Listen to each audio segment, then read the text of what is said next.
আশেপাশে কেউ নেই তো? দরজাটা ভালো করে লাগিয়ে দিন, গল্পটা খুব গোপন। আমি রঞ্জনা। আমার বাড়ি বর্ধমানের কাছে একটা ছোট্ট গ্রামে। আজ আপনাদের একটা গল্প বলবো, যা হয়তো আপনার মনের গভীরে লুকিয়ে থাকা কিছু প্রশ্নকে জাগিয়ে তুলবে। বুকের ভেতরটা কেমন ধুকপুক করছে জানেন? ঠিক যেমন আমার করত রাতের পর রাত, যখন ছাদের ঘরে জানালার হালকা আলোয় তাকে দেখতাম। আমি তখন স্নান সেরে ভেজা চুলে বারান্দায় আসতাম।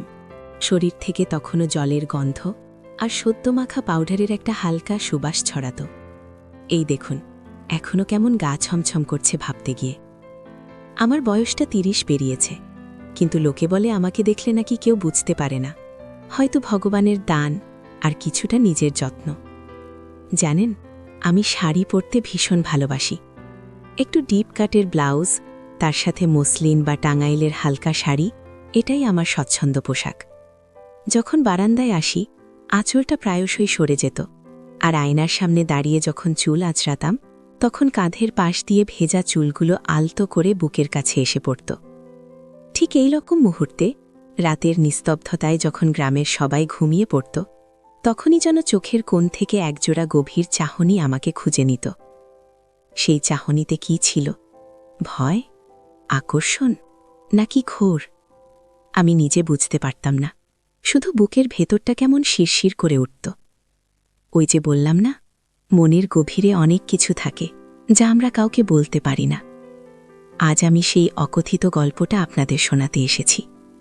আমার জীবনটা একদম অন্যরকম ছিল, আর ৫টা সাধারণ বাঙালি মেয়ের মতোই। বিয়ে হয়েছে বছর 10, স্বামী সুমিত শহরে কাজ করে, মাসে 1 বার বা 2 বার বাড়ি আসে। বাকি সময়টা আমি একাই কাটাই, শ্বশুর শাশুড়ির সাথে। জীবনটা একঘেয়ে ছিল না, কাজকর্মে দিন কেটে যেত। কিন্তু একটা অপূর্ণতা ছিল, যা আমি নিজেও জানতাম না।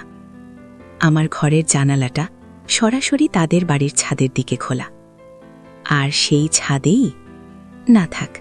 তার আগে আপনাদের কাছে একটা অনুরোধ, যদি গল্পটা শুনতে শুনতে ভালো লাগে, তাহলে একটা লাইক আর চ্যানেলটা সাবস্ক্রাইব করতে ভুলবেন না যেন। আপনাদের সমর্থন আমার জন্য অনেক মূল্যবান। আমাদের বাড়িতে দেওর অঙ্কুর প্রায়শই আসত। সুমিতের ছোট ভাই, কলেজে পড়ে। এমনিতে খুব শান্ত স্বভাবের ছেলে, লেখাপড়া নিয়েই থাকে। কিন্তু আমার দিকে যখন তাকাতো, তার চোখে একটা অন্যরকম আলো দেখতাম। সেই আলোয় কৌতূহল ছিল, মুগ্ধতা ছিল, আর তারও বেশি কিছু ছিল যা আমি নাম দিতে পারতাম না। প্রথম দিকে এগুলোকে আমি পাত্তাই দিতাম না। দেওর তো ভাইয়ের মতোই দেখতাম।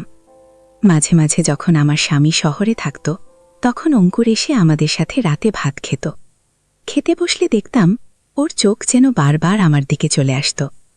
আমি হয়তো অন্যদিকে তাকিয়ে কিছু একটা বলছি, কিন্তু টের পেতাম ওর স্থির দৃষ্টি। অস্বস্তি হতো, আবার কেমন একটা হালকা শিহরণও খেলে যেত। একদিন দুপুরে প্রচণ্ড গরমে লোডশেডিং।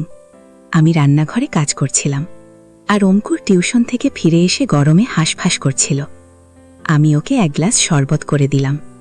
ও সেটা নিয়ে আমার পাশেই দাঁড়িয়েছিল। হঠাৎ করে হাত থেকে গ্লাসটা প্রায় পড়েই যাচ্ছিল। আমি ধরতে গিয়ে ওর হাতে হাত রেখে ফেললাম। মুহূর্তের জন্য ওর হাতটা আমার হাতের সাথে যেন আটকে গেল। ওর উষ্ণ হাতের স্পর্শ আমার ভেতরে একটা অচেনা কম্পন তুলে দিল। চোখাচোখি হতেই ও অপ্রস্তুত হয়ে সরিয়ে নিল। কিন্তু সেই এক মুহূর্তের স্পর্শ যেন আমার রাতের ঘুম কেড়ে নিল। এরপর থেকে ওর উপস্থিতিটা আমার কাছে আর সাধারণ থাকল না। সামান্য একটা কাজে ও আমার সাহায্য চাইলে আমি অন্যমনস্ক হয়ে পড়তাম। মনে হতো ওর হাতটা আরেকবার ধরতে পেলে কেমন হতো। আমার স্বামী সুমিত নিজের কাজ নিয়ে এত ব্যস্ত থাকত যে আমার দিকে হয়তো ওর তেমন মনোযোগ দেওয়ার সময় হতো না। আমিও সেটা বুঝে নিয়েছিলাম। কিন্তু অঙ্কুর, ও যেন আমার মনের ভেতরের শূন্যতাটা বুঝতে পারত। এক বিকেলে আমি পুকুর ঘাটে স্নান সেরে ফিরছিলাম। চুলগুলো ভেজা, শাড়িটা গায়ে লেপটে ছিল। অঙ্কুর সম্ভবত টিউশন থেকে ফিরছিল। রাস্তায় আমাদের দেখা হয়ে গেল। ও হাসি মুখে জিজ্ঞেস করল, ভাবি কেমন আছো? আমি বললাম, ভালো রে। আমার চুল থেকে তখনও জলের ফোঁটা পড়ছিল। ও হঠাৎ এগিয়ে এসে বলল, চুলগুলো খুব সুন্দর লাগে তোমার ভাবি, রোদ লেগে কেমন চিকচিক করছে। ওর এই কথাগুলো শুনে আমার বুকটা ধক করে উঠল। এত বছর ধরে কেউ আমাকে এমন করে প্রশংসা করেনি। ওর চোখে সেদিন যে মুগ্ধতা দেখেছিলাম তা কোনো ভাই তার বউটির চোখে দেখতে পারে না। ওই দিনটা থেকে ওর প্রতি আমার মনটা আরও দুর্বল হয়ে গেল। সন্ধেবেলা ছাদে কাপড় তুলতে গিয়েছিলাম। হালকা মেঘ ছিল আকাশে, বাতাস বইছিল হু হু করে। অঙ্কুরও সেদিন ছাদে পড়তে এসেছিল। টেবিল ল্যাম্পের আলোয় বই পড়ছিল। আমি কাপড় তুলে ওকে জিজ্ঞেস করলাম, অনেক রাত হলো, এবার নামবি না? ও মুখ তুলে আমার দিকে তাকালো। ওর চোখে আমি সেই অস্থিরতা দেখলাম যা আমার নিজের মনেও খেলা করছিল। ও বলল, একটু আর পড়ি ভাবি। আমি নামতে যাচ্ছিলাম, কিন্তু ও বলল, দাঁড়াও ভাবি, একটা কথা ছিল। আমি অবাক হয়ে দাঁড়ালাম। ও খুব নিচু স্বরে বলল, আমি তোমাকে খুব ভালোবাসি। কথাটা শুনে আমার মাথাটা ঘুরে গেল। আমি ওর দিকে তাকিয়ে রইলাম, কোনো কথা বলতে পারলাম না। ওর চোখে এক ধরনের আকুতি ছিল, যেন অনেক দিনের জমানো কথা সে বলতে চাইছে। আমার ভেতরে তখন ভয় আর এক অদ্ভুত ভালো লাগার মিশ্র অনুভূতি।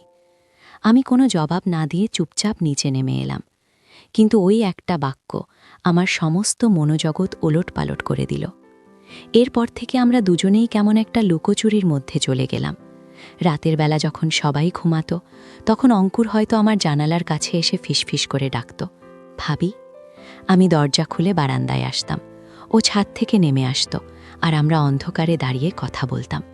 ওর কথায়, ওর চোখের চাহনিতে যে তীব্র আকর্ষণ ছিল তা অস্বীকার করার ক্ষমতা আমার ছিল না। সে বলতো, তোমার চোখ দুটো ভীষণ মায়াবী ভাবি। তুমি যখন আমার দিকে তাকাও, মনে হয় যেন অন্য কোনো জগতে চলে যাই। ওর এই কথায় আমার ভেতরটা কাঁটা দিয়ে উঠত। একদিনও আমার হাত ধরে বলল, আমি জানি ভাবি, তুমিও আমাকে ভালোবাসো। তোমার চোখ দেখে আমি বুঝতে পারি। আমার ভেতরে একটা হিমশীতল স্রোত বইতে লাগল। আমি ওকে বারণ করলাম, অঙ্কুর, এসব ঠিক নয়, আমরা এভাবে কথা বলতে পারি না। ও বলল, কেন পারবো না? এ ভালোবাসা কি অপরাধ? তুমি কি আমাকে ফিরিয়ে দেবে? ওর কণ্ঠস্বরে ছিল তীব্র অভিমান আর জেদ। আমি জানতাম আমাদের এই সম্পর্ক সমাজের চোখে কতটা গর্হিত। আমার স্বামীর প্রতি আমার দায়বদ্ধতা, আমার পরিবারের মান সম্মান সবকিছু আমার চোখের সামনে ভেসে উঠছিল। কিন্তু ওর চাহনির সামনে আমি দুর্বল হয়ে পড়তাম। একদিন রাতে আমাদের সেই গোপন অভিসারের মুহূর্তে ও আমার খুব কাছে চলে এসেছিল। ওর নিঃশ্বাস আমার মুখে লাগছিল, ওর হাতের স্পর্শ আমার বাহুতে। আমি অনুভব করছিলাম ওর শরীরের উত্তাপ, ওর আবেগ।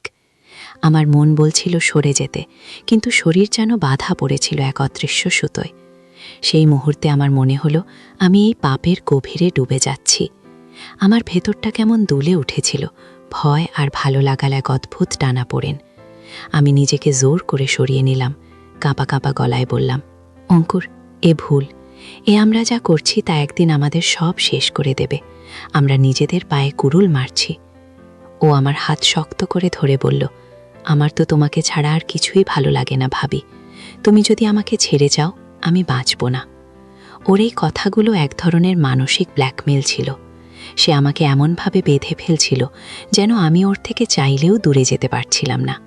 আমার মনে হতো আমার এই নীরবতাই ওকে আরও বেশি প্রশ্রয় দিচ্ছে। অনেক দিন, অনেক রাত আমি এই যন্ত্রণায় ভুগেছি। ঘুম আসতো না, পাপবোধ আর এক অপূর্ণ ভালোবাসার টানাপোড়েন আমাকে কুরে কুরে খাচ্ছিল। আমি বুঝতে পারছিলাম এই সম্পর্কটা কোনো পরিণতি দিতে পারবে না, শুধু ধ্বংস করবে। একদিন সকালে আমি অঙ্কুরকে ডেকে পাঠালাম। ও ভেবেছিল হয়তো আবার সেই গোপন কথা বলার সুযোগ এসেছে। আমি ওর চোখে চোখ রেখে বললাম, অঙ্কুর, এসব বন্ধ করতে হবে। যা হয়েছে তা ভুলে যেতে হবে। তুমি আমার দেওর আর আমি তোমার ভাবি, এইটুকুই আমাদের পরিচয়। এর বাইরে যা কিছু তা ভুল। ও প্রথমে বিশ্বাস করতে পারছিল না। ওর মুখটা ফ্যাকাশে হয়ে গেল। ও অনেক অনুনয় করল, অনেক চেষ্টা করল আমাকে বোঝাতে, কিন্তু আমি সেদিন পাথরের মতো কঠোর ছিলাম। আমি জানি আমার ভেতরেও কোথাও একটা কষ্ট হচ্ছিল, কিন্তু আমি জানতাম এটাই ঠিক রাস্তা। ওর চোখের জল দেখেও আমি নিজেকে শক্ত রেখেছিলাম। সেদিন থেকেই আমাদের সেই নীরব, লুকানো সম্পর্কটার মৃত্যু হলো। অঙ্কুর প্রথমে খুব কষ্ট পেয়েছিল, কিন্তু ধীরে ধীরে সেও হয়তো বুঝতে পারছিল যে এটাই সঠিক সিদ্ধান্ত। সে বাড়িতে আসা কমিয়ে দিল, আর এলেও আমার থেকে দূরত্ব বজায় রাখত। আজও যখন অঙ্কুরকে দেখি আমার বুকের ভেতরটা কেমন মুচড়ে ওঠে। ওর চোখে এখনও সেই পুরনো চেনা দৃষ্টিটা মাঝে মাঝে খুঁজে পাই, কিন্তু আমি চোখ নামিয়ে নিই। জীবনের কিছু সম্পর্ক বাইরে থেকে দেখতে যত সুন্দরী হোক না কেন, ভেতর থেকে তা ভেঙে চুরে দেয়। ভালোবাসার সংজ্ঞাটা খুব কঠিন, আর সমাজের সীমারেখাগুলো আরও কঠিন। হয়তো কিছু আবেগ থাকে যা একান্তই ব্যক্তিগত, যা সমাজের চোখে কখনোই গ্রহণযোগ্য হয় না। সেই আবেগগুলোকে মনের গভীরে লুকিয়ে রাখতেই হয়, না হলে শুধু যন্ত্রণা আর ধ্বংস ডেকে আনে। আমি সেদিন নিজেকে সামলেছিলাম, হয়তো সেই কারণেই আজ আমি মাথা উঁচু করে চলতে পারি। হ্যাঁ, মাঝে মাঝে সেই স্মৃতিগুলো তাড়া করে ফেরে, কিন্তু আমি জানি সঠিক সিদ্ধান্ত নিয়েছিলাম। মনে রাখবেন, জীবনের প্রতিটা মোড়ে আমাদের এমন কিছু পরিস্থিতির মুখোমুখি হতে হয় যেখানে মন আর বিবেকের যুদ্ধ হয়। সেই যুদ্ধে জেতার জন্য প্রয়োজন কঠোর আত্মনিয়ন্ত্রণ আর সঠিক সিদ্ধান্ত নেওয়ার সাহস। নয়তো এমন গোপন সম্পর্কগুলো আমাদের জীবনের সব শান্তি কেড়ে নিতে পারে।